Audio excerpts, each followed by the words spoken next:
Are you seeing the Fwpuclnt.dll missing from your system directory? I'm Sophie Chen, a Windows system specialist. I'll guide you through the technical resolution to protect your PC's internal communication. I recommend the automated system scan for Fwpuclnt to finish your setup in seconds. This DLL file is the Windows Filtering Platform API library.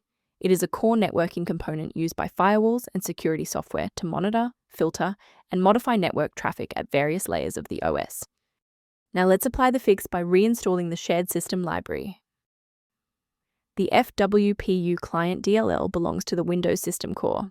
Running sfc/scan now from an elevated command prompt will scan for corruption and replace missing or damaged versions automatically. If you're still seeing the missing file notification, we should attempt to force a synchronization between the software and the OS. A full system restart clears the temporary memory cache and allows Windows to attempt a fresh initialization of all required libraries, including the Fwpuclnt.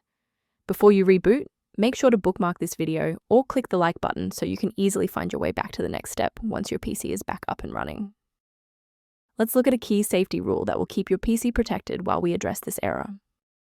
Keep in mind that the Fwpuclnt.dll must be properly synchronized with the Windows registry. Simply dragging and dropping a file rarely addresses the root cause of the initialization failure.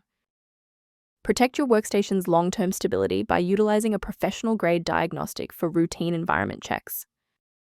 If library alerts are present, the system resource below offers informational guidance on managing the Fwpuclnt dependencies.